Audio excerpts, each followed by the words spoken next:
कभी ऐसा हुआ है कि एक छोटा सा एफ ग्रेड आपकी पूरी दुनिया हिला दे? रोहन के साथ कुछ ऐसा ही हुआ था। वो एक बिल्कुल नॉर्मल सा स्टूडेंट था, ना क्लास में सबसे आगे ना बिल्कुल पीछे, बीच में कहीं। उसके ग्रेड्स भी हमेशा एवरेज ही आते थे और कॉन्फिडेंस वो भी ठीक ठाक ही था।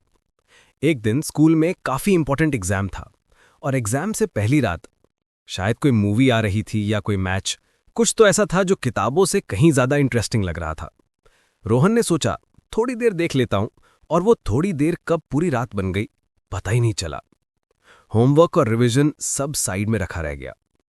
फिर आया रिजल्ट का दिन और उस रिपोर्ट कार्ड पे एक बड़ा सा एफ लिखा हुआ था, फेल। उस मोमेंट में ना ऐसा लगा जैसे सब कुछ रुक गया हो। एकदम से दिमाग में बस एक ही आवाज गूंज रही थी कि बस मैं कभी कुछ नहीं कर सकता, इट्स ओवर। लेकिन तभी उसके एक टीचर उसके पास आए और उन्होंने गुस्से से नहीं, डांटा भी नहीं, बस एक सिंपल सी बात कही। उन्होंने कहा, रोहन, गलतियां सिर्फ वही लोग करते हैं जो कोशिश करते हैं। अब ये डिसीजन तुम्हारा है कि तुम इस गलती से गिरकर रुके रहोगे या उठकर इससे कुछ सीखोगे।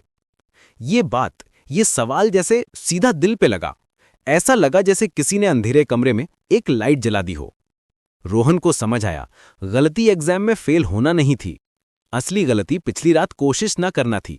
और बस उस दिन से सब कुछ बदल गया। उसने अपनी रूटीन चेंज की। रात को टीवी के सामने नहीं, बल्कि स्टडी टेबल पर एक टाइम टेबल बन रहा था। हर सब्जेक्ट के लिए डेली प्रैक्टिस शुरू की। जो टॉपिक्स उसे सबसे डिफिकल्ट लगते थे उन पर सबसे पहले फोकस किया। अचानक से उसके वीक पॉइंट्स उसके लिए चैलेंजेस बन गए, बोझ नहीं। कुछ टाइम बाद अगला एग्जाम आया। इस बार भी दिल में थोड़ी घबराहट थी, लेकिन साथ में एक अलग सा सुकून भी था, तैयारी का सुकून। और रिजल्ट फेल होने की जगह उसने टॉप किया। उस दिन रोहन को एक चीज का एहसास हुआ, उसके एक एफ ग्रेड ने, उसकी एक गलती ने उसे तोड़ा नहीं था, बल्कि उसे पहले से कहीं बेहतर बना दिया था। उसे एक ऐसा कॉन्फिडेंस दे दिया था जो कहता था कि वो गिर सकता है पर हार नहीं मानेगा। आज वही रोहन कहता है, मेरी लाइफ की हर सक्सेस की शुरुआत मेरी किसी न किसी गलती से ही हुई है। अगर आप गिरते हो तो बस रुको मत, उस गलती से सीखकर उठ जाओ। असली जीत वही है।